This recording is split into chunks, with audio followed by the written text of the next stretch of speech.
नमः ॐ विष्णुपादाय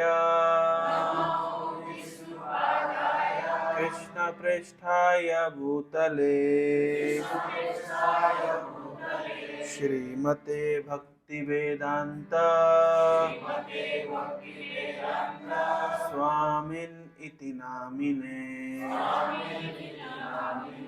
नमस्ते सारस्वते देवे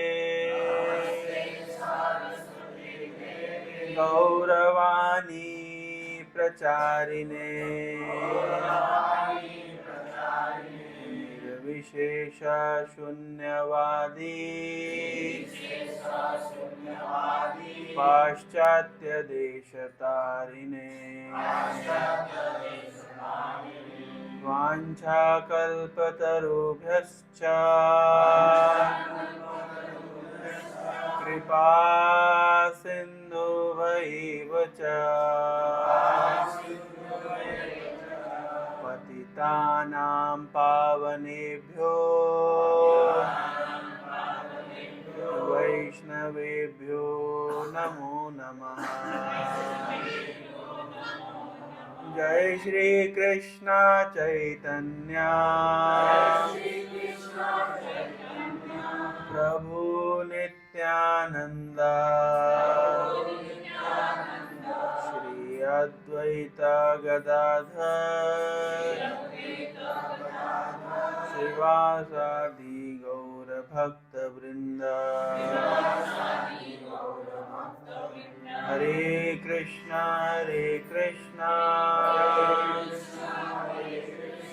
कृष्ण कृष्ण हरे हरे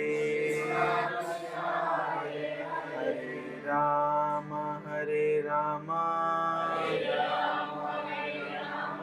राम राम हरे हरे। हरे कृष्णा। आप सभी का हार्दिक स्वागत है आज के इस संध्याकालीन सत्र में। तो समर्पित ने पहले टॉपिक डिक्लेयर कर दिया, कुंती महारानी की शिक्षाएं। तो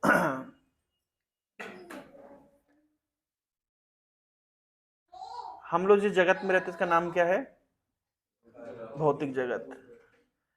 एक्चुअली जब हम आध्यात्मिक जीवन का अनुशीलन करते हैं तो हमें दो चीजों का ध्यान रखना होता है। एक होता है भगवान कृष्ण के प्रति, भगवान की भक्ति के प्रति, भक्तों के प्रति हमारा आकर्षण बढ़े, और दूसरा इस बात का भी ध्यान रखना होता है कि भौतिक जगत के प्रति हमारा आकर्षण घटे नहीं, डिस्गस्टिंग फीलिंग, मतलब डिस्गस्ट समझते हैं, मतलब उससे रिपल्शन हो जाए। ये दो चीजें महत्वपूर्ण है और दोनों चीजें साइमल्टेनियसली चलनी चाहिए। यानी भगवान के प्रति आकर्षण बढ़ना चाहिए और भौतिक जगत के प्रति एक डिस्गस्टिंग फीलिंग आनी चाहिए। डिस्गस्टिंग समझते हैं ना, यहां रहने की इच्छा नहीं होनी चाहिए। जैसे मान लीजिए कभी कभी कोई हमारा परिवार का व्यक्ति या कोई रिलेटिव हॉस्पिटल में एडमिट होते हैं, तो जब हॉस्पिटल में एडमिट होते हैं तो आपको भी उनके साथ हॉस्पिटल में रहना पड़ता है। तो जो बेचारा बीमार है वो हॉस्पिटल में रह रहा है, उसकी मजबूरी है, और क्योंकि वो बीमार है आधा समय वो सोता रहता है, अनकॉन्शियस रहता है या सेमी कॉन्शियस रहता है, और दवाइयों के डोज के कारण उसको कंप्लीटली वो होश में नहीं रहता है। तो उसे तो पता नहीं चलता कि हॉस्पिटल में कोई उल्टी कर रहा है, कोई दस्त कर रहा है, कोई मर गया, इसकी डेड बॉडी को लेके जा रहे हैं। उसको फर्क, वो तो बेचारा कॉन्शियस स्थिति में ही नहीं है, या कॉन्शियस है भी तो बहुत कम कॉन्शियसनेस है। उसका दर्द और उसकी पीड़ा में ही वो इतना व्यस्त है कि वो पड़ा हुआ है, सो रहा है, उसको पता नहीं चलता। लेकिन जो उसका अटेंडेंट है, उस अटेंडेंट को वो तो होश में है, वो तो बीमार नहीं है, और वो तो देख रहा है, वो जिसका अटेंडेंट है उस रिलेटिव को भी देख रहा है, और जो उसके रिलेटिव नहीं उनको भी देख रहा है। कोई हॉस्पिटल में उल्टी कर रहा है, कोई दस्त कर रहा है, कोई मरा हुआ है, मतलब उसकी बॉडी को लेके जा रहे हैं, लंबी लाइन लगी हुई है, जब वो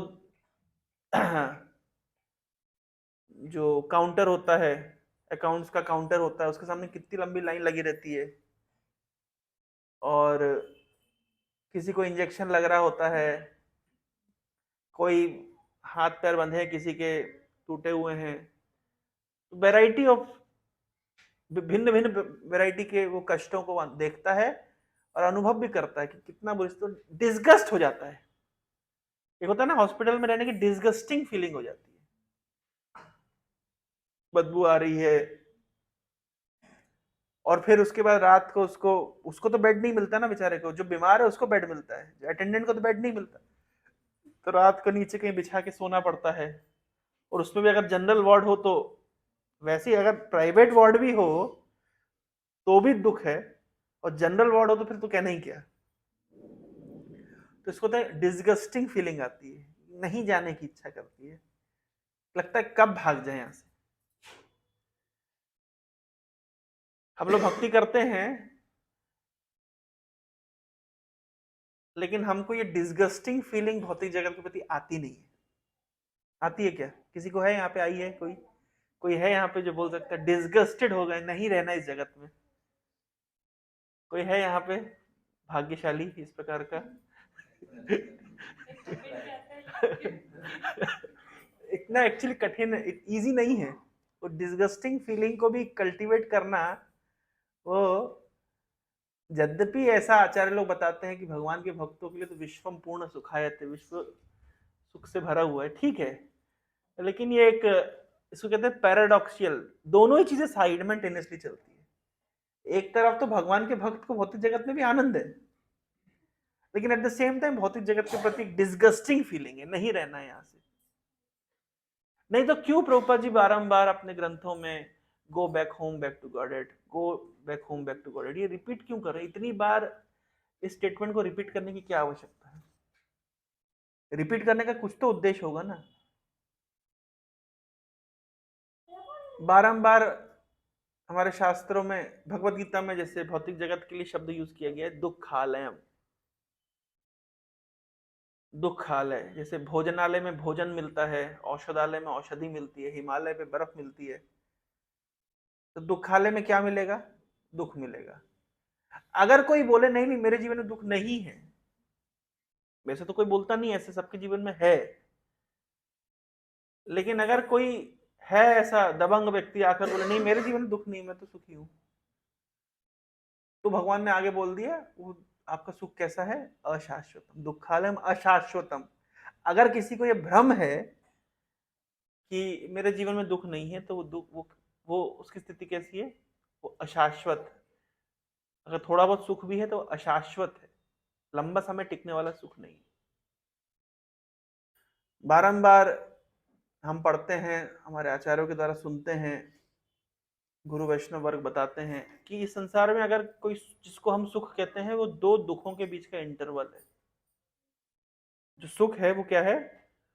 दो दुखों के बीच का इंटरवल है। जैसे मूवी में इंटरवल पीरियड आता है ना, मूवी के इंटरवल से रिलेट करना मुश्किल होता है, क्योंकि मूवी में 1.5 घंटे के बाद में इंटरवल आता है, फिर 20 मिनट का इंटरवल होता है, और उस इंटरवल में पॉपकॉर्न वॉपकॉर्न खाते हैं, फिर 1.5 घंटे का मूवी होता है।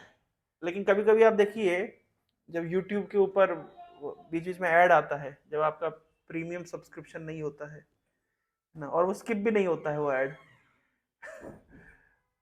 तो वैसे हमारे दुखों के बीच में एक इंटरवल पीरियड आता है, उसको हम सुख कहते हैं। पुराने जमाने में सजा दी जाती थी, किसी कैदी को ऐसे बाल पकड़ करके उसको पानी में डाल दिया जाता था, पानी में वो अबू डबू करता था, और जब पूरा उसकी सांस छूटने वाली होती थी, मरने वाला, तो बाहर निकालते थे, सांस लेता था, और उतनी देर में उसको फिर से अंदर डाल देते। कितना सुख का अनुभव कर रहा है ना, जैसी सांस अंदर जाती है कितना सुख मिलता होगा।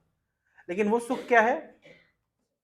वो सुख जो है वो दो दुखों के बीच का इंटरवल है। तो जितना हम जब बोलते हैं कृष्णा कॉन्शियसनेस कल्टीवेट करना, भगवान की भक्ति करना, भगवान के प्रति आकर्षण उत्पन्न करना, एट द सेम टाइम भौतिक जगत के प्रति एक डिसगस्टिंग फीलिंग आना भी बहुत जरूरी है। भौतिक जगत को कहते हैं द वर्ल्ड ऑफ ड्वेलिटीज, द्वैत का जगत। ड्वेलिटी क्यों बोलते हैं? जैसे सर्दी गर्मी, सर्दी अच्छी है गर्मी अच्छी है? बताइए क्या अच्छा है? सर्दी अच्छी है गर्मी अच्छी है? तो क्या आंसर है इसका? गर्मी के दिनों में बोलेंगे तो सर्दी अच्छी है, सर्दी के दिनों में बोलेंगे तो गर्मी अच्छी है। डेमोक्रेसी अच्छी है या ऑटोक्रेसी अच्छी है? राजतंत्र अच्छा है या लोकतंत्र अच्छा है? क्या अच्छा है? हाँ, कौन बोला क्या अच्छा है? हाँ प्रभु जी, लोकतंत्र अच्छा है। प्लेटो का नाम सुना आपने? प्लेटो एक महान दार्शनिक थे। प्लेटो वो कहते हैं कि आप एक जहाज में हैं, एक जहाज में हैं, जहाज में 500 लोग बैठे हुए हैं। अब ये चुना जाना है कि जहाज कौन चलाएगा। तो 500 लोग क्या वोट करके किसी व्यक्ति को चुन सकते कि ये व्यक्ति जहाज चलाएगा? क्या सही होगा कि जिसको जहाज चलाने का एक्सपीरियंस है वो जहाज चलाना चाहिए? बताइए, जिसको जहाज चलाने का एक्सपीरियंस है, हो सकता है वो इलेक्शन में खड़ा ना हो, और जो इलेक्शन में खड़े होंगे हो सकता है उनको जहाज चलाने का अनुभव ही ना हो। जैसे मान लीजिए किसी, अगर इलेक्शन में एक डॉक्टर खड़ा है और एक जोकर खड़ा है, तो डॉक्टर कहता है कि मैं आपको कड़वी मेडिसिन दूंगा, जोकर कहता है मैं आपको कैंडी दूंगा। किसको चुनेगी जनता? तो जनता किसको चुनेगी? जोकर को चुनेगी, क्योंकि जनता, सामान्य जनता जो होती है वो बच्चों की तरह, छोटे बच्चे की तरह होती है, वो अपना हित नहीं जानती है। अगर एक क्लासरूम के अंदर मान लीजिए 100 बच्चे हैं और इस पे अगर डिस्कशन हो कि सप्ताह में केवल 2 दिन क्लास होनी चाहिए, 5 दिन छुट्टी होनी चाहिए, कितने बच्चे फेवर में वोट करेंगे और कितने बच्चे अगेंस्ट में वोट करेंगे? 90% बच्चे छुट्टी के लिए वोट करेंगे, 10% बच्चे पढ़ाई के लिए वोट करेंगे। लेकिन डेमोक्रेसी क्या कहती है? डेमोक्रेसी कहती है one one one man one vote one value, one vote one value. हर वोट की समान वैल्यू है, यानी पढ़े लिखे बुद्धिमान व्यक्ति के वोट की भी उतनी वैल्यू है जितनी एक मूर्ख व्यक्ति के वोट की वैल्यू है। अच्छा, बड़ी इंटरेस्टिंग सिद्धांत को आप समझिए। जैसे मान लीजिए 5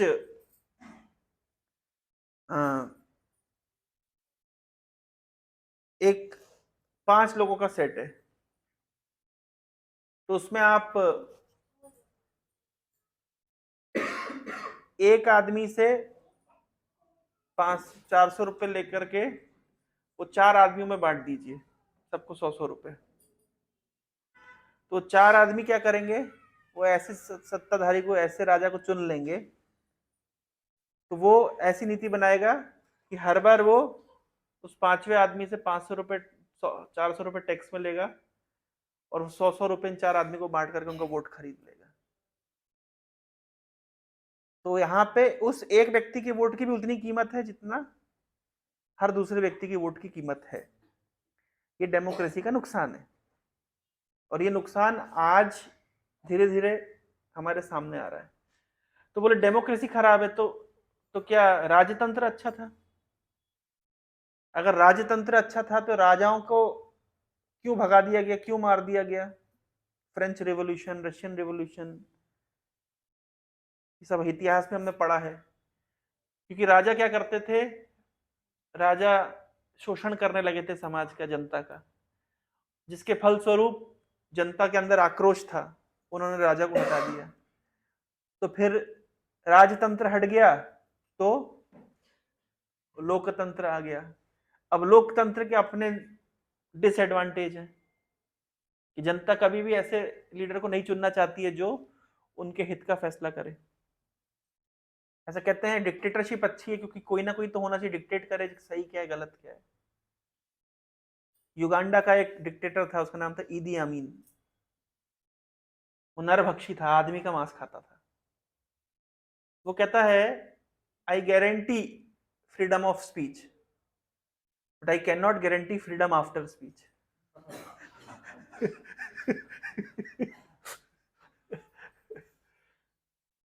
तो लोकतंत्र अच्छा है कि राजतंत्र अच्छा है? भौतिक जगत में सब कुछ खराब है।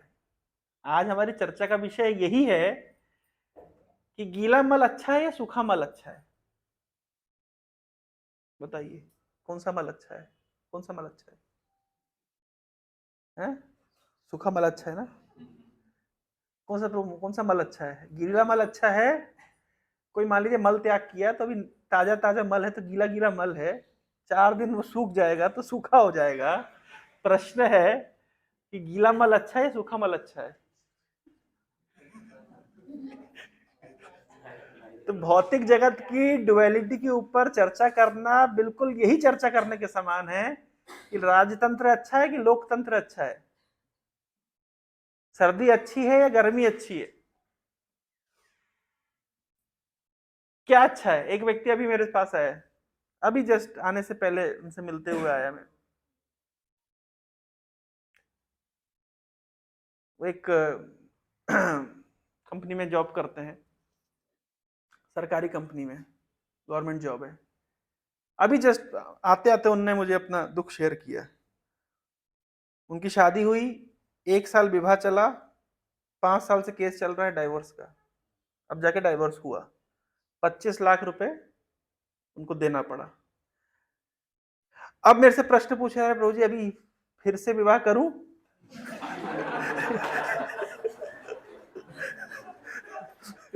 या ऐसे ही रह जाऊं?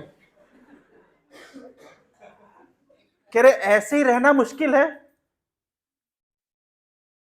और विवाह करने पे आप भरोसा नहीं है, तो क्या अच्छा है? मैंने कहा मैं क्या उत्तर दूं आपको ऐसे प्रश्नों का उत्तर?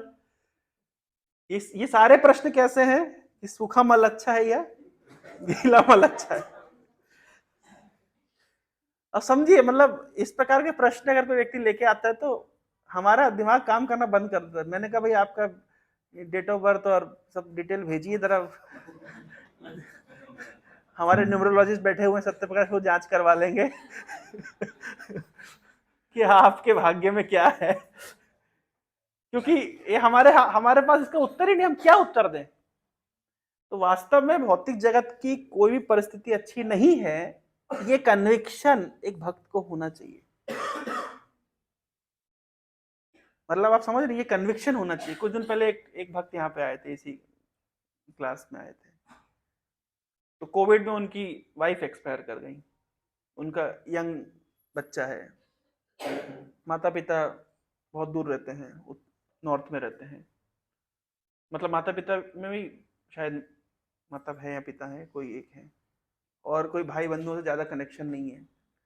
कह रहे प्रभु जी मेरे पास सेविंग्स कुछ नहीं है, बच्चा मेरा बड़ा हो गया है, गलत रास्ते पे चला गया है, मैं जिस कंपनी में काम करता हूँ उस कंपनी को दूसरी कंपनी ने खरीद लिया है, तो हमारी कोई वहां पे वैल्यू नहीं है, कभी भी हमको निकाल सकते हैं, तो तलवार लटकी हुई है। बोले मेरी ऑलरेडी 56 साल उम्र हो गई है, रिटायरमेंट के लिए 3-4 साल बचा है, इस उम्र में और मेरे पास कोई सेविंग्स नहीं है, फैमिली का कोई सपोर्ट नहीं है, वाइफ ऑलरेडी एक्सपायर कर चुकी है, बच्चा ऑलरेडी गलत रास्ते में जा चुका है, उसको लाना मुश्किल है, और और कोई बैंक बैलेंस कुछ खास नहीं है, कोई प्रॉपर्टी मैंने समय रहते जोड़ नहीं पाया, वाइफ के इलाज में कोविड के समय उनका देहांत हुआ, उसमें बहुत कुछ चला गया, और इस प्रकार से वे अपना दुख शेयर कर रहे थे। और कंपनी में हमारे साथ बुरी तरीके से बर्ताव होता है, क्योंकि और कुछ अगर हम बोलें तो कभी भी निकालने का हमको कभी भी निकाला जा सकता है। इस परिस्थिति में क्या करें? अभी इस प्रकार के प्रश्नों का एक्चुअली उत्तर हमारे पास है नहीं। कोई अगर हमारे पास ऐसा प्रश्न लेकर के भी आता है तो हम क्या उत्तर दें? क्योंकि देखिए, हम डे वन से, जब से भक्ति मार्ग में आए तब से हम भौतिक जगह, हमारे को दो चीजें सिखाई जा रही है। एक भगवान का माधुर्य, भगवान कितने आकर्षक हैं, भगवान की भक्ति जीव का स्वरूप है, भगवान का धाम है। एक तो उसका ज्ञान दिया जाता है, दूसरा साइमल्टेनियसली ज्ञान दिया जाता है कि भौतिक जगत दुखालय है। देखिए, बचपन से, अब हम मतलब बचपन से मतलब जब से भक्ति से प्रैक्टिस करना शुरू किए, उस समय से अभी तक हम वो चीज सुनते आ रहे। तो अभी कोई अपना दुख बताता है तो अब उनका दुख, दूसरे का दुख छोड़िए, हमारे जीवन में भी कोई दुख आता है तो हम एटलीस्ट इतना तो अपने माइंड को समझा पाते कि ये जगत का स्वभाव है और ये बहुत नेचुरल है। मतलब कि इतना समझना कि ये जगत का स्वभाव है और ये होगा ही, इसको आप बदल नहीं सकते। भाई आप मिक्सर ग्राइंडर के अंदर बैठे हुए हैं तो पिसेंगे नहीं क्या? मैं पहले एक बार वो दोहा आप लोगों को सुनाया था, कबीरदास जी ने दोहा लिखा है कि चलती चकिया देख कर दिया कबीरा रोए। जो चक्की है ना, चक्की, तो चक्की को चलता हुआ देख करके कबीरदास जी कह रहे मेरा दिल रो रहा है। क्यों रो रहा है? दो पाटन के बीच में साबुत बचा ना कोई। जब चक्की चलती है तो दो, आपने देखा है ना चक्की इस तरह चलती है, जेल वाली चक्की। आजकल तो चलाता नहीं है चक्की, टीवी पे देखा होगा आप लोगों ने, तो चक्की चलती है। चक्की के अंदर जितने दाने होते हैं सब पिस जाते हैं। तो इस संसार रूपी चक्की चल रही है और दो पाटन मतलब ड्युअलिटी, सुख दुख हानि लाभ जय पराजय मान अपमान, दिन रात, लोकतंत्र राजतंत्र, शादी करें कि कुआरा रह जाए। चलती चकिया देखकर दिया कबीरा रोए, दो पाटन के बीच में साबत बचा ना कोई। कोई साबत नहीं, सब सब पिसे जा रहे हैं। कोई नहीं बोल सकता मैं नहीं पिस रहा हूं। लेकिन क्या होता है कि जब आप शुरू से ये चीज को कल्टीवेट करते हुए आते हैं तो आपको क्या होता है, आप रेगुलरली उसी चीज को पढ़ रहे हैं, सुन रहे हैं, बारंबार साधुओं के मुख से रूपा जी के प्रवचन हम सुनते रहते हैं। It's nature of material world, it is दुखालयम अशाश्वतम टेम्पररी। बारंबार बारंबार बारंबार बारंबार वो चीज आप सुनते हैं। जब आप दुख फेस करते हैं, कम से कम आपको, आप साइकोलॉजिकली प्रिपेयर्ड हैं कि this is the nature of this material world, भौतिक जगत का स्वभाव ऐसा है। यहाँ पे कोई भी चीज सिचुएशन परमानेंट नहीं है, कोई भी सिचुएशन परमानेंट नहीं है। हम लोग कुछ दिन पहले चर्चा कर रहे थे, नागासाकी हिरोशिमा के ऊपर बम गिराया, 4 मिनट के अंदर पूरा पूरे शहर तबाह हो गए। अब सोचिए उस शहर में कितनी वैरायटी के लोग रहते होंगे, कितने सपने देखे होंगे। कोई अपना मकान बना रहा होगा, कोई अपना घर बना रहा हो, कोई नौकरी पे जा रहा होगा, कोई बच्चे को तैयार कर रहा होगा कि बच्चा हमारा स्कूल जाएगा, बड़ा होगा। कोई बॉयफ्रेंड अपनी गर्लफ्रेंड के लिए गुलाब का फूल लेकर के जा रहा होगा। कुछ लोग हरे कृष्णा वाले होंगे तो हरे कृष्णा जप रहे होंगे, कुछ लोग संडे क्लास में आ रहे होंगे, कुछ लोग जा रहे होंगे, क्या क्या नहीं चल रहा होगा। लेकिन कुछ ही क्षणों में सब कुछ खत्म हो गया। सोच के देखिए जरा, एक्चुअली हम सोच भी नहीं पाते हैं। हमको आजकल थोड़ा सा अगर हम लोग यूट्यूब यूट्यूब खोल लें तो वो जियो पॉलिटिकल सिचुएशन देख करके थोड़ा सा अंदाजा लगा सकते हैं कि भौतिक जगत किसको कहते हैं। पूरे दुनिया में कम से कम 100 युद्ध चल रहे हैं आज की डेट में।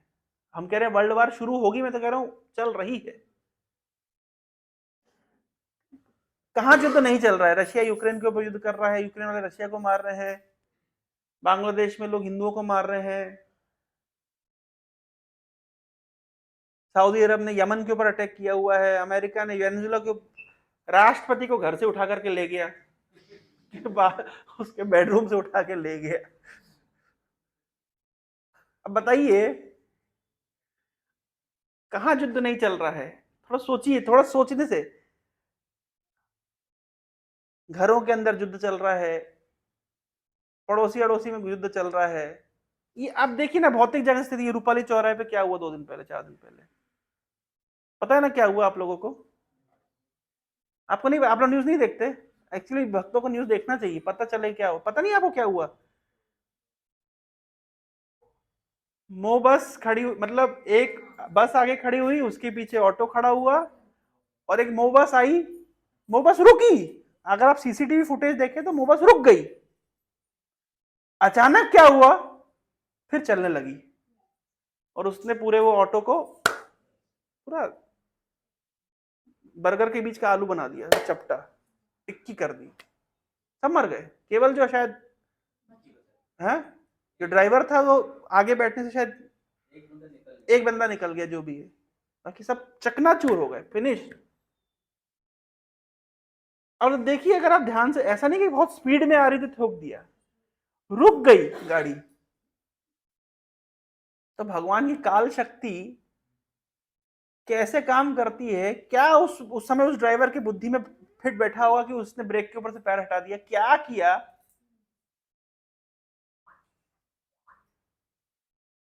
सोचिए जरा, मतलब ये क्यों सोचना है, क्यों हम सोच रहे हैं ये सोचना है कि लोग बोले अरे बहुत पेसिमिस्टिक बातें करते हैं। आप पेसिमिस्टिक है ही नहीं ना। हम यहाँ का आज का टॉपिक ही है कि हम इस जगत के स्वरूप को समझने का प्रयास कर रहे हैं। अच्छा, हमारा अनुभव है, सबका अनुभव है, भौतिक जगत के कष्टों का अनुभव सबको है, लेकिन हम एक डिनायल मोड में रहते हैं। डिनायल मोड समझते हैं? हम देख रहे हैं, पश्यन अपी न पश्यति, गीता में भगवान बोल रहे हैं, देख के भी नहीं देखना। अच्छा, क्या प्रमाण है कि देख के भी नहीं देख रहे? अगर हम भौतिक जगत के दुखों को अनुभव भी कर रहे हैं, देख भी रहे हैं, दूसरे लोगों को अनुभव करते हुए भी देख रहे हैं, फिर भी क्या हम भौतिक जगत से डर करके क्या हम कृष्ण का आश्रय ले रहे हैं? क्वेश्चन ये है। जैसे उदाहरण के तौर पे, एक बार प्रभुपाद जी जुहू में श्री राधा रास बिहारी के सामने खड़े थे, बहुत देर तक प्रभुपाद जी प्रार्थना कर रहे थे। तो प्रभुपाद से किसी शिष्य ने पूछा, प्रभुपाद आप क्या इतनी देर से प्रार्थना कर रहे थे? तो प्रभुपाद जी कहते हैं, मैं राधा कृष्ण से प्रार्थना कर रहा था कि मेरा पतन ना हो, मुझे माया, भगवान की माया, भगवान आपकी माया शक्ति पकड़ ना ले। तो प्रभुपाद जी बोले, मेरा सबसे बड़ा दुख ये है कि मेरे शिष्य लोग माया से डरते नहीं है। अच्छा, हम लोग डरते हैं क्या माया से? हम डरते हैं क्या माया से? भगवान की माया शक्ति से हम डरते हैं? माया शक्ति मतलब भगवान की वो शक्ति जो हमें भगवत विस्मृति देती है, भगवान को भुला देती है। हम क्या भगवान को भूलने से डरते हैं? क्या फर्क पड़ता है, भूल गए तो भूल गए, क्या फर्क पड़ रहा है? हम नहीं डरते हैं। एक्चुअली अगर हम रिफ्लेक्ट करें, एक भक्त का मतलब ही होता है जो भगवान को कॉन्स्टेंटली स्मरण रखे और डरे इस बात से कि मैं ऐसा कुछ भी ना करूं कि मेरे भगवत विस्मृति हो। पर हम डरते नहीं, हम भौतिक जगत से नहीं डरते हैं, हम बहुत निडर हैं। पर डरना चाहिए, आइडियली डरना चाहिए। डरना किस सेंस में चाहिए? देखिए, कोई व्यक्ति अगर इस जगत के स्वरूप को जानता है, अगर वो दुख पाता है, तो वो समझता है कि ये भौतिक जगत इस प्रकार से कार्य करता है। लेकिन कोई नया नया बिल्कुल दुख पा रहा है, उसको जाकर, और उसकी उस समय वो कॉन्शियसनेस भी नहीं रहती कि जाके आप उसको समझा सकें, कन्विंस कर सकें, उसको फैक्ट बता सकें। केवल सांत्वना देने के अलावा हमारे पास कुछ बचता भी नहीं। तो जितना भगवान के प्रति आकर्षण होना चाहिए, उतना ही भौतिक जगत में एक रिपल्शन होना चाहिए, डिस्गस्ट हो जाना चाहिए, परेशान होना चाहिए। नहीं, ये जगत, तब जाकर के हम ठीक ठीक तरीके से शेल्टर ले पाएंगे। कहते हैं ना, शेल्टर, शरण लेना, भगवान के नाम की शरण लेना, भक्तों की शरण लेना, शास्त्रों की शरण लेना, तो तभी हम फील कर पाएंगे। जैसे छोटा बच्चा कभी कभी आप देखिए घबरा जाता है, तो दौड़ करके माँ के पास आके तेजी से पकड़ लेता है। तो क्योंकि वो डर गया है, तो वो घबराहट, जितनी मात्रा में उसकी घबराहट होती है ना, उसी इंटेंसिटी की वो शेल्टर ले पाता है। तो भौतिक जगत से थोड़ा सा घबराना चाहिए। किस प्रकार से हम पीछे चले जा रहे हैं। वास्तव में एक्चुअली हम भौतिक जगत के स्वरूप पर कभी मेडिटेट करते ही नहीं। हम आदि दैविक, आदि भौतिक, आध्यात्मिक क्लेश कैसे कार्य करता है, जन्म मृत्यु जरा विधि कैसे कार्य करती है, कर्म का सिद्धांत कैसे कार्य करता है, ये हम इसको निग्लेक्ट करते हैं।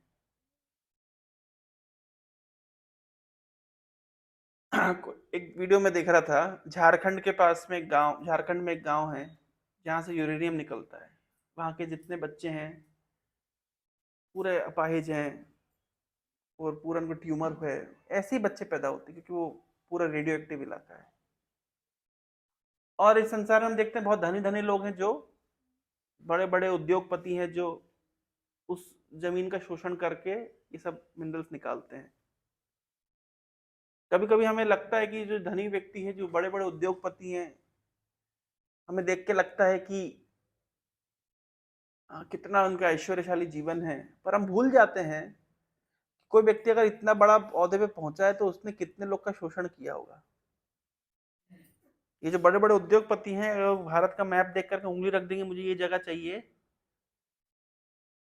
मोदी जी निकालते हैं एक कैंपेन, एक पेड़ मां के नाम, एक मां के नाम एक पेड़ लगाइए, और वहां पे हजारों हजारों लाखों लाखों एकड़ जमीन, मतलब पेड़ काट दिए जा रहे हैं। हजारों एकड़ जो जंगल है वो काट दिए जा रहे हैं। क्यों? क्योंकि वहां से खनिज निकालना है, मिनरल्स निकालना है, शोषण करना है। तो कई बार आप देखिए प्रोपा जी बोले Kalyug is the age of quarrel and hypocrisy. Hypocrisy शब्द समझते हैं? ये जो जगत, ये जो कलयुग है, ये क्या है? It is age of quarrel. Quarrel मतलब झगड़ा। हर जगह झगड़ा चल रहा है, कहां झगड़ा नहीं चल रहा है। और झगड़े के बाद हिपोक्रेसी। सब जानते हैं कि अमेरिका तेल निकालने के लिए झगड़ा कर रहा है, लेकिन वो बताते नहीं नहीं हम ह्यूमन राइट्स बचाने के लिए अपनी आर्मी वहां पे छोड़ रहे हैं। हिपोक्रेसी मतलब साफ सफेद झूठ, सफेद झूठ। अगर आप किसी के एवरेज मुसलमान से पूछेंगे कि बांग्लादेश में जो हिंदुओं को मारा जा रहा है, तो वो बोलेंगे कि बांग्लादेश में क्या हो रहा है इससे हमको क्या मतलब, हम तो भारत के मुसलमान है ना। लेकिन जैसे उनसे आप पूछेंगे कि गाजा पट्टी, तो बोले मुसलमानों को मार रहे हैं। तो उन्हें गाजा पट्टी पे मरने वाले मुसलमान दिखाई दे रहे हैं, लेकिन बांग्लादेश में मरने वाले हिंदू नहीं दिखाई देते। इतना ही नहीं, कितने ही मुसलमानों का शोषण हो रहा है चाइना में। अगर आप न्यूज में देखें, अगर आप डॉक्यूमेंट्रीज में देखें, तो चाइना में हजारों हजारों लाखों लाखों मुसलमानों को कंसंट्रेशन कैंप्स में रखा गया है। पर कोई भी मुसलमान चाइना के द्वारा किए गए अत्याचारों की बात नहीं करेगा, क्योंकि मुसलमानों की प्रॉब्लम, मुसलमानों को जो अत्याचार हो रहा है वो नहीं है, उनकी प्रॉब्लम है जूइश लोगों के साथ, क्योंकि उनके धर्म ग्रंथों में जूइश के अगेंस्ट में कुछ कुछ लिखा हुआ है। तो इजराइल है जूइश, तो इजराइल जो गाजा पट्टी पर अटैक कर रहा है, वहां के मुसलमानों को मार रहा है, फलस्तीन के मुसलमानों को मार रहा है, उनको उससे समस्या है। लेकिन चाइना अपने मुसलमानों को मारा, इससे उनको समस्या नहीं है। सऊदी अरब यमन के ऊपर अटैक करता है, यमन भी मुस्लिम कंट्री है, सऊदी अरब भी मुस्लिम कंट्री है, और लाखों लाखों वहां पे लोग मारे जा चुके हैं, लेकिन किसी को कोई आपत्ति नहीं है। हिपोक्रेसी नहीं है? हम एक सेट ऑफ लोगों के लिए आवाज उठाएंगे और एक सेट ऑफ लोगों के लिए आवाज, मतलब हम कुत्ते से प्यार करेंगे और गाय को काट देंगे। इसको कहते हैं हिपोक्रेसी, प्योर डुप्लीकेट।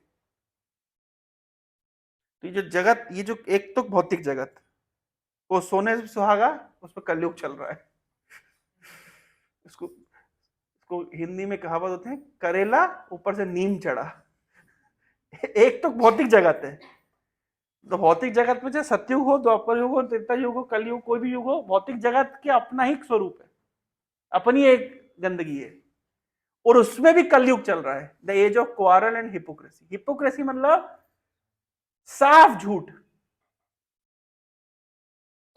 इस जगत में हम लोग रहते हैं। तो मॉरल ऑफ द स्टोरी क्या है, हमारे लिए क्या है यहाँ पे समझने के लिए? हमारे लिए समझने के लिए है कि हम एक प्रभुपा जी एक जगह तात्पर्य में लिखे हैं कि जब तक कोई व्यक्ति भौतिक जगत से डिस्गस्ट नहीं हो जाता, वो भगवान की शरण सिंसियरली नहीं ले सकता। One has to become disgusted out of this material world. जो बुद्धिमान है, जिसपे कृपा है, वो तो वैसे डिस्गस्ट हो जाता है, और जो अपने आप डिस्गस्ट नहीं होता है, फिर भगवान उसके फिर डिस्गस्ट बनाने की व्यवस्था करते हैं। लेकिन भगवान को व्यवस्था में करने के लिए क्यों छोड़ें? एक उदाहरण दिया जाता है, जैसे जो मार्केट में बैल का मार्केट होता है ना, तो बैल के मार्केट में बैल बिकते हैं। तो जो बैल को आप ऐसे टच करो, उसको ऐसे ऐसे मारो, थोड़ा सा उचक के जाता है, मतलब फुर्तीला बैल है, तो जल्दी बिक जाता है। कुछ होते हैं आलसी बैल, हिलते ही नहीं है, काम ही नहीं करना चाहते, आलसी होते हैं। उसको हिलाओ भी तो वो बिल्कुल भैंस की तरह रहेगा, हिलेगा नहीं, काम ही नहीं करेगा। अब वो लायबिलिटी, उसको बेचे कैसे? उसको बेचेंगे कैसे? तो जो उनका जो मालिक होता है, वो क्या करता है, वो बैल के पीछे घाव करता है, और जैसे कोई खरीदार आता है ना, तो वो घाव पे हाथ लगाता है।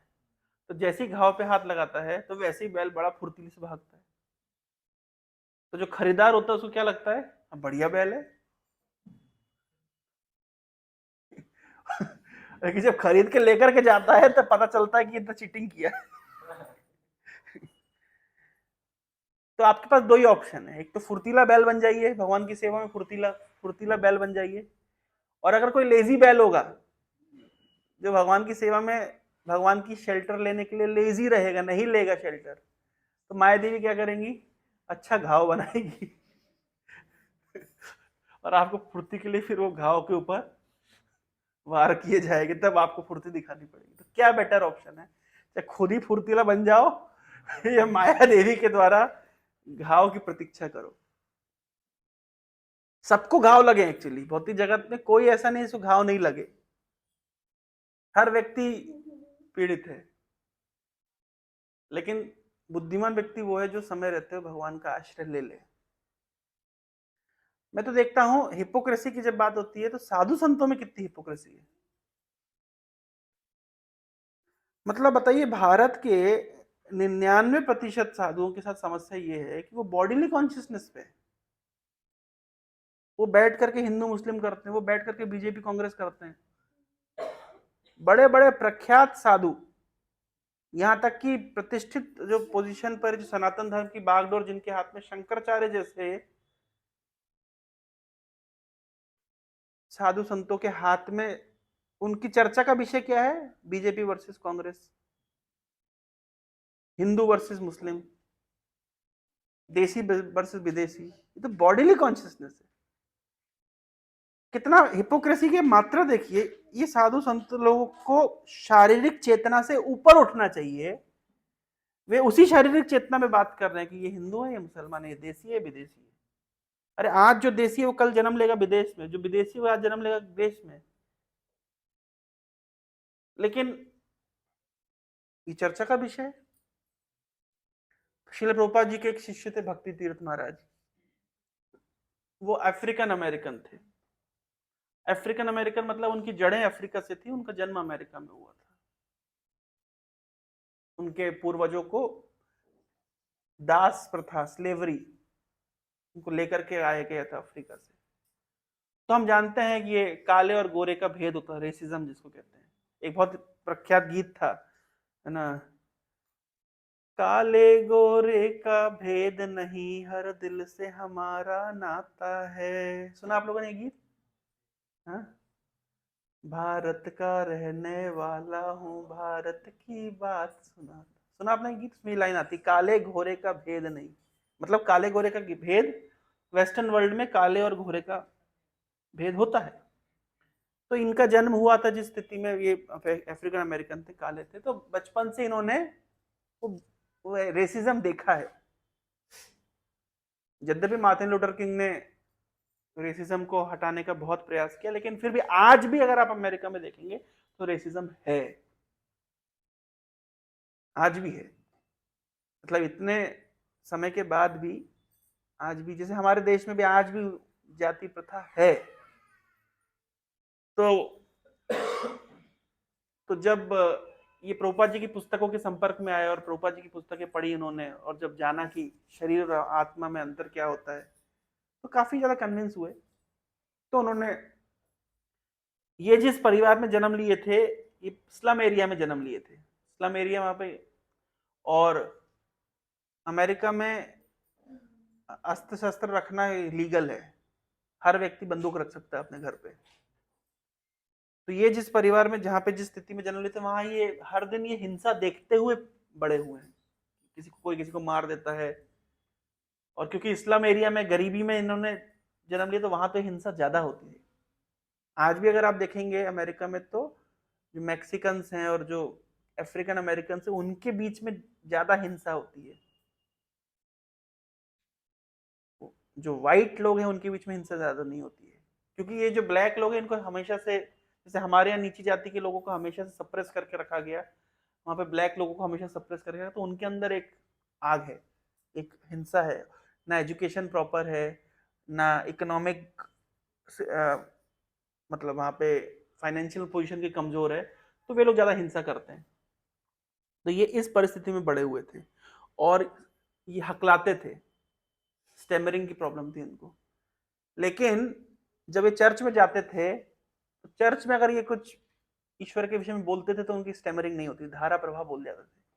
बचपन से उनको पूरी बाइबल कंठस्थ थी, और प्रिंसटन यूनिवर्सिटी में उनको पढ़ने का सौभाग्य मिला, उनको स्कॉलरशिप मिली, और बाद में यूनाइटेड नेशंस में उनको जॉब भी मिला। लेकिन इस दौरान उनको वो इस्कॉन के संपर्क में आए, और प्रभुपाद जी के आंदोलन में योगदान देने के लिए उन्होंने अपना जीवन निछावर किया, उन्होंने इस्कॉन ज्वाइन किया। तो जिस केंद्र में वो रहते थे, वहां पे भी जो भक्त लोग थे, वो नए भक्ति थे, मतलब कोई बहुत ज्यादा सेल्फ रियलाइज भक्त नहीं थे, नए ही भक्त थे।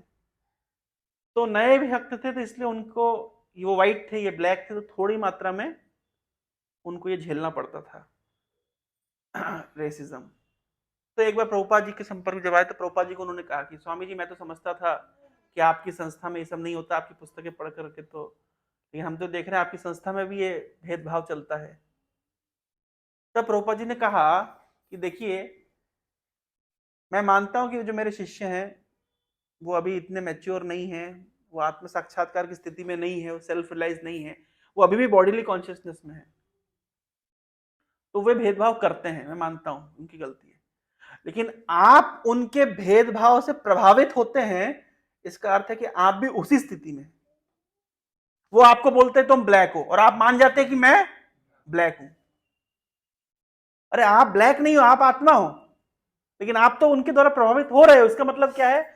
आप भी शारीरिक चेतना में हो। तब उनको रियलाइज हो कि हाँ, मैं दूसरे पे दोष दे रहा हूं कि वो मेरे साथ रेसिज्म कर रहा है, वो मुझे ब्लैक कह रहा है, और मैं मान भी तो रहा हूं कि मैं ब्लैक हूं। मैंने तो इस फॉर्मूले को अपना लिया, कोई मुझे कितना ही मोटा बोले, मैं मानूंगा ही नहीं, मैं तो आत्मा हूं, बताओ काम ही करता हूं। कोई क्वेश्चन ही नहीं उठता, शारीरिक चेतना से ऊपर उठ जाओ, काम ही खत्म हो गया। ऑफ कोर्स सारे फॉर्मूले सब जगह नहीं लगाने चाहिए। तो देखिए आप, ये शारीरिक चेतना, ये दुनिया में कितनी बड़ी समस्या है। शारीरिक चेतना, अमेरिका और रशिया की समस्या क्या है? वो कहता है मैं अमेरिकन हूं, वो कहता है मैं रशियन हूं। पिछले 100 सालों से युद्ध कर रहे हैं। केवल इतनी सी गड़बड़ है उनकी अंडरस्टैंडिंग में कि वो अपने आप को शरीर समझ रहे हैं। मैं रशियन हूं, मैं अमेरिकन, इतनी सी बात। रशियन के अंदर भी लाल खून बहता है, अमेरिकन के अंदर भी लाल खून बहता है। वो भी शरीर है, ये भी शरीर, केवल भिन्न प्रकार के शरीर है। आत्मा तो दोनों की से एक जैसी है। लेकिन ये इतनी सी अंडरस्टैंडिंग अगर हो जाए, तो बताइए क्यों हिंदू मुसलमानों में झगड़ा है, क्यों जूइश और मुसलमानों में झगड़ा है? केवल शारीरिक चेतना। अब सोचिए कितना बड़ा ज्ञान हमको प्रभुपाद जी ने दे दिया है। भगवत गीता पढ़ने वालों के 99% कल आ रहे हैं हमारे, कल 13 तारीख है ना, कल 12, परसों आ रहे हैं आचार्य जी, आ रहे हैं आईआईटी में भी और कीट में भी, बड़े आचार्य आ रहे हैं, वेदांत पे प्रवचन होगा। बड़े आचार्य जी वेदांत पे प्रवचन करेंगे। आचार्य जी ने वेदांत के ऊपर कमेंट्री लिखी है। आचार्य जी खुल्लम खुल्ला आकर के आईआईटी में ये बोलेंगे कि आत्मा नहीं होती है। जो आदमी गीता के ऊपर प्रवचन कर रहा है वो खुल्लम खुल्ला बोल रहा है कि आत्मा नहीं होती है, पुनर्जन्म नहीं होता है। और हजारों हजारों स्टूडेंट उनको सुनेंगे, एक आदमी एक लड़का भी चू नहीं पूछेगा कि भाई आप गीता से बोल रहे हैं या तो आप पुनर्जन्म नहीं मानते हैं। सोचिए, इस प्रकार के अध्यात्मवादी घूम रहे हैं। पृथ्वी ते जत किछु धर्म नाम चले, भागवत कहे तहा परिपूर्ण छले। पृथ्वी में धर्म नाम पे जो कुछ है, कितना चीटिंग है। अपने आप को वेदांती बोलने वाला आचार्य पैसिफिक, वो व्यक्ति जो जिसके दुनिया में सबसे ज्यादा यूट्यूब के फॉलोवर्स हैं, किसी अगर सो कॉल्ड स्पिरिचुअलिस्ट, उससे उनसे उनसे अधिक किसी और के नहीं है। वो व्यक्ति की धारणा है कि आत्मा होती नहीं है और गीता पे प्रवचन होगा। सोचिए जरा, एक छोटा सा सिद्धांत अगर दुनिया के दिमाग में घुस जाए तो संसार की सारी समस्याओं का समाधान हो गया। ये तो गीता का एबीसी है। ये गीता का एबीसी है, शरीर और आत्मा का भेद। ये पहला लेसन है जो कृष्ण अर्जुन को सिखा रहे हैं। प्रभुपाद जी बारंबार बारंबार इस विषय पे बोलते रहे। तो एक बार प्रभुपाद जी गोरखपुर में थे और वहां पे एक महिला ने प्रभुपाद जी से कहा कि स्वामी जी आज राधा अष्टमी, आप राधा कृष्ण की लीलाएं सुनाइए। प्रभुपाद जी ने प्रवचन शुरू किया। प्रभुपाद ने शरीर और आत्मा के ऊपर बोलना शुरू किया। We are not this body, we are spirit soul. तो वो माता जी हाथ खड़ा करके बोलती, प्रभुपाद जी कुछ राधा कृष्ण के विषय में बताइए। तो प्रभुपाद फिर बोल रहे, we are not this body, we are soul. फिर थोड़ी देर बाद माता जी हाथ खड़ा करके, स्वामी जी कुछ राधा कृष्ण के विषय बताइए। फिर प्रभुपाद जी बोल रहे, we are not this body, we are soul. Prabhupad ji का पूरा प्रवचन बॉडी सोल पे चल रहा है। जब बाद में फिर एक और बार इन्होंने, स्वामी जी कुछ तो राधा कृष्ण के विषय बताइए, आज राधा अष्टमी है। प्रभुपाद कहते मुझे नहीं पता राधा रानी के विषय में, मुझे राधा कृष्ण की लीला के बारे में कुछ नहीं पता। आप सोचेंगे कैसे, क्यों प्रभुपाद जी राधा कृष्ण की लीला के ऊपर विस्तार नहीं कर रहे थे। आप सोचिए, जो व्यक्ति, हम भौतिक चेतना पे, हम में से कोई कन्विंस नहीं है कि हम आत्मा है। ये कन्विक्शन हमारा नहीं है। हमारी क्या स्थिति है राधा कृष्ण की लीलाओं पर चर्चा करने की? हम है कौन? थोड़ा सा शारीरिक समस्या आती है, मानसिक समस्या आती है, तो हमारी सारी लीलाएं बंद हो जाती है। हम राधा कृष्ण की लीला सुनेंगे? सोचिए जरा, क्यों प्रभुपाद जी इतना बला करा? प्रभुपाद जी के प्रवचनों को देखे, पुस्तकों को देखे, बारंबार बारंबार एक ही चीज रिपीट करने का उद्देश्य क्या है? ये बेसिक चीज है, एबीसीडी है आध्यात्मिक जीवन का, शरीर और आत्मा। लेकिन देखिए, अध्यात्मवादी लोग इकट्ठा होकर के बोल रहे हैं, हिंदू मुस्लिम कर रहे हैं। एक प्रसिद्ध कथाकार हैं, मैं उनको सुन रहा था, मेरा यूट्यूब पे तो सभी आ जाते हैं, तो उनको सुन रहा था। तो देवकी नंदन ठाकुर, नाम सुना आप लोगों ने? बहुत प्रसिद्ध है, बहुत प्रसिद्ध है। उनका ऐसे मैं रील सुन रहा था, ऐसे ही बहुत गुस्से में, ये विदेशी लोग, ये मुसलमान लोग हमारे धर्म को ऐसा कर। ये जो मुझे कभी कभी आश्चर्य होता है कि ये तो कभी सनातन धर्म की फिलॉसफी है ही नहीं, तो गीता की फिलॉसफी नहीं है। बॉडीली कॉन्शियसनेस पे बात हो रही है, शरीर और आत्मा के ऊपर तो आपका अंडरस्टैंडिंग ही कुछ नहीं है। लोग बहुत पसंद करते हैं। तो साधु संतों के समाज में इतनी हिपोक्रेसी चल रही है, तो आप समझिए, ये जो भौतिक जगत का स्वरूप को समझना, शरीर आत्मा को समझना, कर्म को समझना, प्रकृति के 3 गुण कैसे कार्य करते हैं, ये जिन विषयों को समझना बहुत बहुत बहुमूल्य है, उसको छोड़ करके सब लोग को राधा कृष्ण की लीलाएं सुननी है। सोचिए, हमारा बेसिक फाउंडेशन क्लियर नहीं है। बेसिक फाउंडेशन हम लोग स्किप करके सीधे हम लोग उस तत्व को समझने का प्रयास कर रहे हैं जो कि हमारे लिए है ही नहीं, हम उसके योग्य ही नहीं है। शरीर चेतना में रहने वाले व्यक्ति के लिए ये चीजें है ही नहीं। अभी हम शरीर चेतना में हैं। तो इसलिए बीइंग अ डिवोटी ना केवल हमें भगवान के प्रति आकर्षण बढ़ाना है, एट द सेम टाइम हमें भौतिक जगत के प्रति उसके स्वरूप को समझना है, ताकि उसके प्रति हम प्राकृतिक गुण कैसे कार्य करते हैं, ये चीज डिस्कशन होना चाहिए, डिलिब्रेशन होना चाहिए। कैसे प्रकृति क्रियमाणानि गुणैः कर्माणि सर्वशः अहंकार विमूढ़ आत्मा कर्ता अहमिति मन्यते। कैसे संसार प्रकृति, अभी ट्रंप के ऊपर रजोगुण तमोगुण सवार है, तो क्या ट्रंप करता है, वो कुछ कर रहा है? उसको प्रकृति गुण करा रहे हैं। भगवानी काल शक्ति से सब कुछ होता है। सारे भगवानी काल शक्ति सबको एक जगह इकट्ठा करके एक बम में उड़वा सकती है। ये कैसे हो रहा है? ये क्या कोई ये क्या किसी एक व्यक्ति के, बहुत बड़े बड़े राजा महाराजा है, क्या कर लिया? आप अगर भागवतम के 12वें स्कंद में देखिए, भूमि गीत, भूमि देवी कह रही है कि बड़े बड़े राजा महाराजा आए और मेरी छाती के ऊपर चल के गए। क्या कर लिया इनने? कहां गया वो नेपोलियन? कहां गया हिटलर? कहां गया एलेक्जेंडर? कहां है ये लोग? माटी कहे कुम्हार से तू क्या रौंदे मोए, एक दिन ऐसा आएगा मैं रौंदूंगी तोए। बड़े बड़े राजा महाराजा आए और चलते बने, छोटे मोटे कीड़े मकोड़ों का तो स्थिति क्या है? पर आते हैं, कुछ दिन यहाँ डिस्टर्ब करते हैं और चले जाते हैं। पर ध्यान रखिए, कोई भी, ये जब प्रभुपाद जी पहली बार अपने गुरु महाराज से मिले थे, भक्ति सिद्धांत ठाकुर से, तो उस समय भारत में स्वतंत्रता संग्राम चल रहा था। भारत में स्वतंत्रता प्राप्त करने की एक आग थी।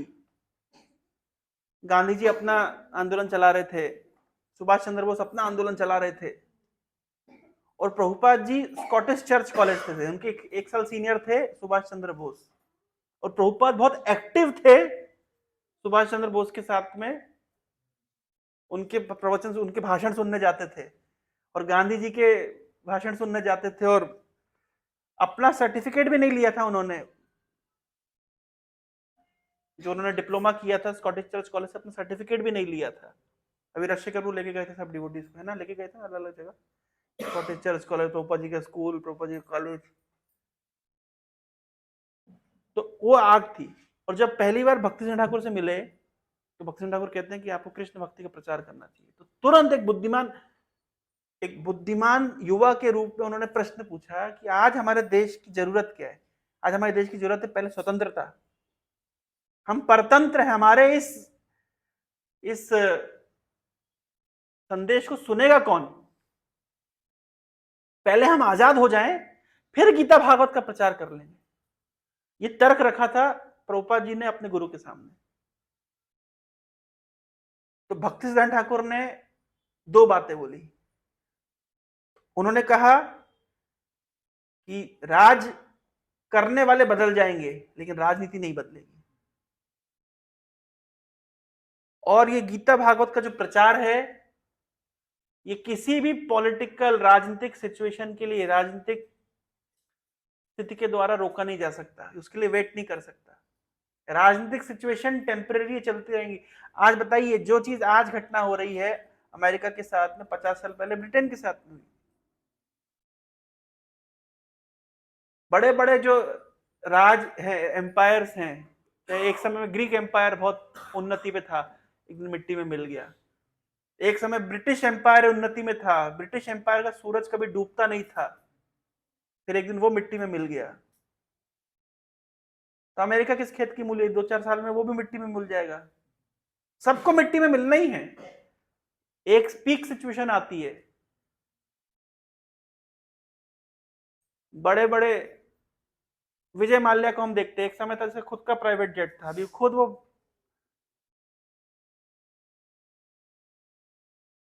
मेट्रो गाड़ी में सफर कर रहा है, मेट्रो ट्रेन में सफर कर रहा है। तो कहने का तात्पर्य क्या है कि प्रकृति के गुणों के द्वारा, प्रकृति के नियमानुसार ये उहापोह चलता रहता है। लेकिन कोई व्यक्ति बोले मैं पहले ये उहापोह से बाहर निकल जाऊं, तब मैं शांति से भजन करूंगा। क्यों सत्य प्रकाश, ऐसा लगता है ना, एक बार सारी सिचुएशन सब ठीक हो जाए, परिस्थिति ठीक हो जाए, उसके बाद भगवान की भक्ति करेंगे, उसके बाद ये गीता भागवत तब पढ़ लेंगे।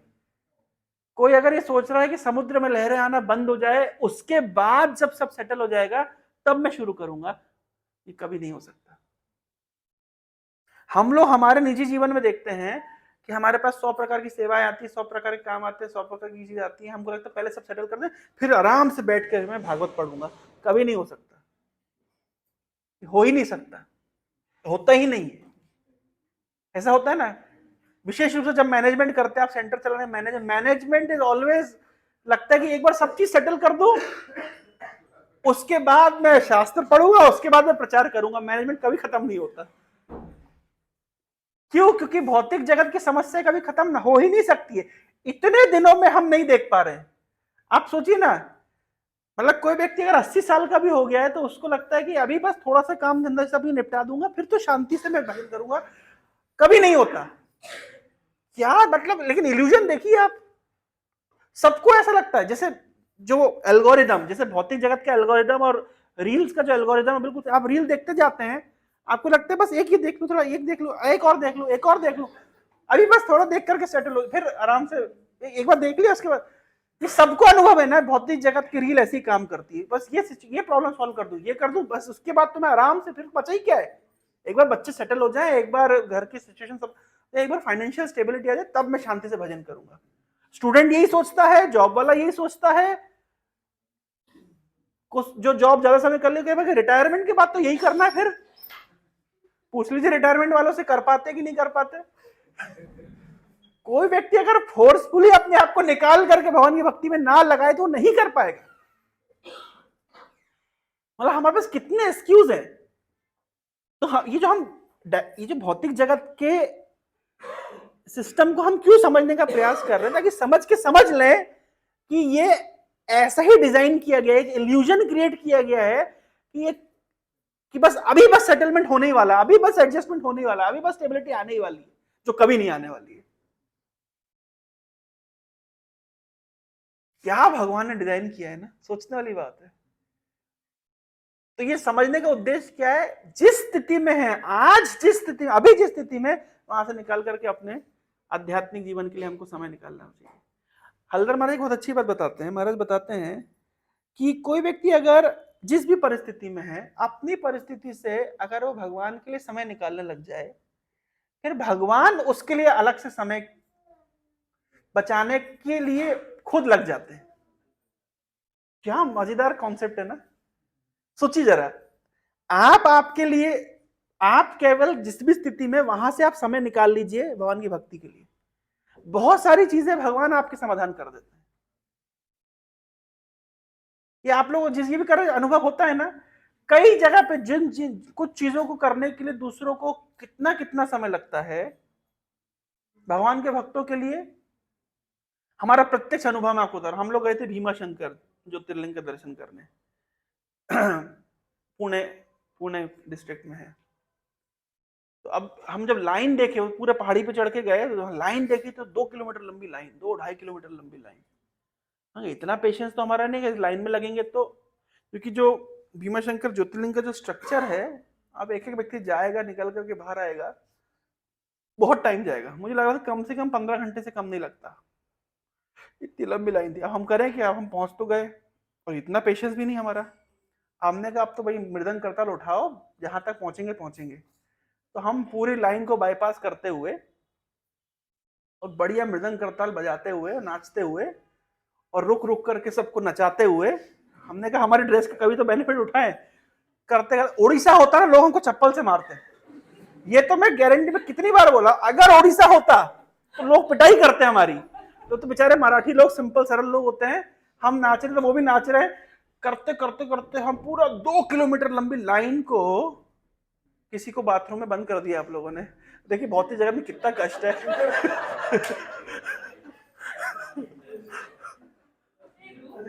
अच्छा, रूम में बंद कर दिया।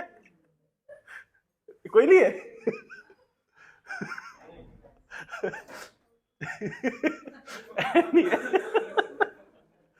यह थ्योरी चल रही है, वहां प्रैक्टिकल हो रहा है।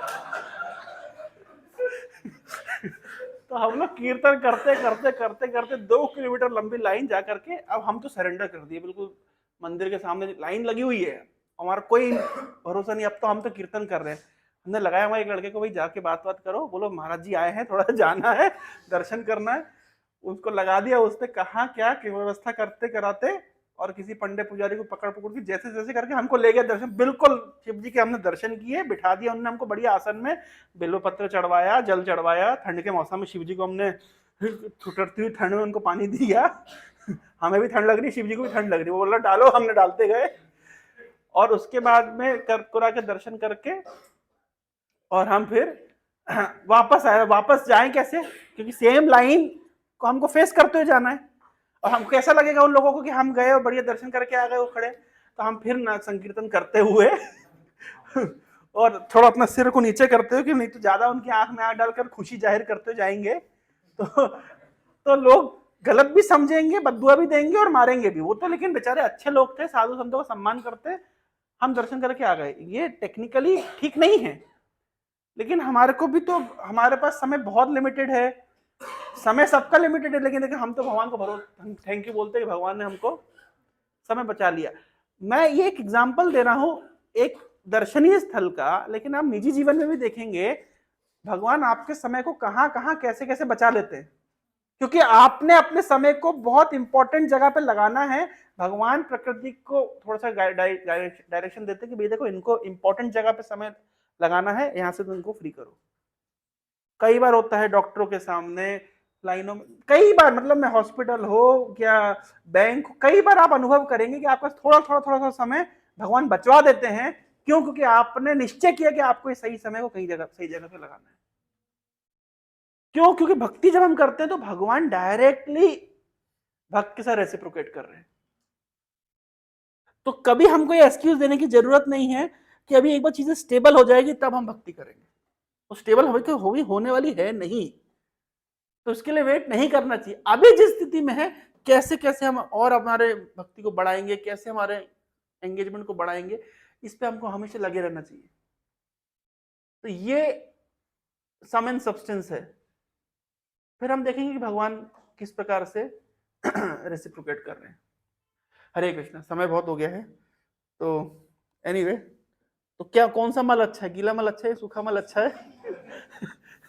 भौतिक जगत की हर परिस्थिति खराब है। कोई बोले कि जॉइंट फैमिली अच्छी है, न्यूक्लियर फैमिली अच्छी है? कृष्ण के बिना सब बेकार है, तो कृष्ण के साथ सब परिस्थिति अच्छी है। यही है सामान्य सबसे। भौतिक जगत में क्या अच्छा और क्या बुरा का कोई डेफिनेशन नहीं है। आज जो बहुत अच्छा लगता है, कल सबसे बुरा वही लगता है। आज जो सबसे प्रिय होता है, कल सबसे बड़ा शत्रु बन जाता है। क्यों? क्योंकि भौतिक जगत का स्वभाव है। भौतिक जगत में एक ही चीज अच्छी है, हरे कृष्ण। भगवान अच्छे हैं, भगवान के भक्त अच्छे हैं, भगवान की भक्ति अच्छी है। That's all. ये है लेसन। बाकी सब कुछ क्या है? इसलिए चैतन्य चेतामृत में कहा गया है कि यह, कि कोई बोलता है ये भाल, ये मंद, ये अच्छा, ये बुरा है, ये केवल मन का भ्रम है। भौतिक जगत में कुछ अच्छा हो ही नहीं सकता। तो ये जो एक कन्विक्शन आता है कि जगत में कुछ भी अच्छा दिख रहा है तो वो कोई अच्छा है नहीं, बस भगवान की सृष्टि है, भगवान उसको चला रहे हैं, हम उस सृष्टि के पार्ट। आपको कॉन्सेप्ट क्लियर हो जाते हैं, लेकिन फिर आप लगे रहते हैं। This is how Prabhupada ji ने समझाने का प्रयास किया है। अगर इसको हम नियमित रूप से पढ़ते रहेंगे, सुनते रहेंगे, तो वो कन्विक्शन आता रहेगा। हरे कृष्ण। किसी के मन में कोई जिज्ञासा, कोई प्रश्न? समय हो गया है।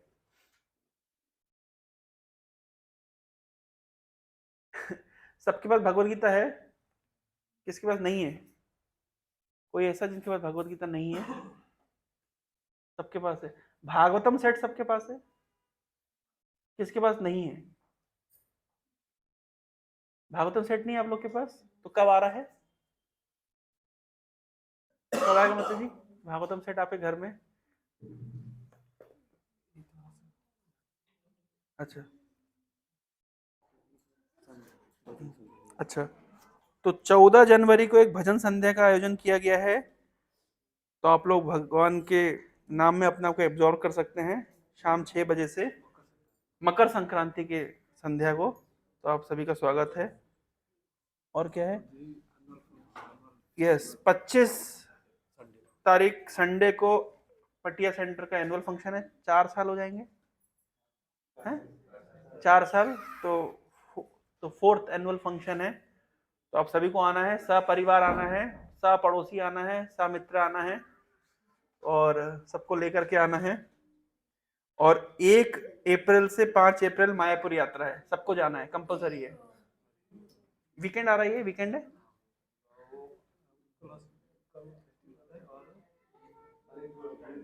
ओह, तो बहुत अच्छी बात है, उसमें गुड फ्राइडे है और उत्कल दिवस है, तो उड़ीसा में छुट्टी है, तो आप लोग की छुट्टी है, तो मायापुर जाना है सभी को। कौन नहीं जाएगा?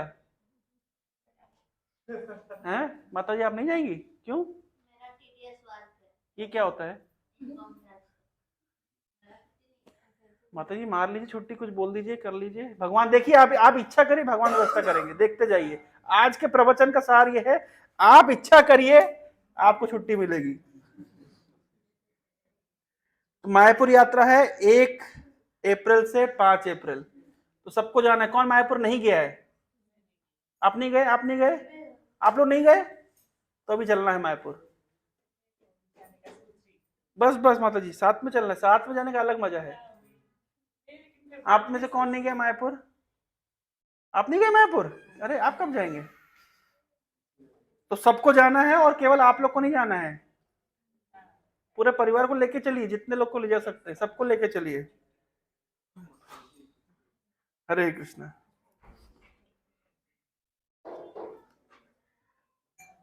शिल प्रभुपाद की जय।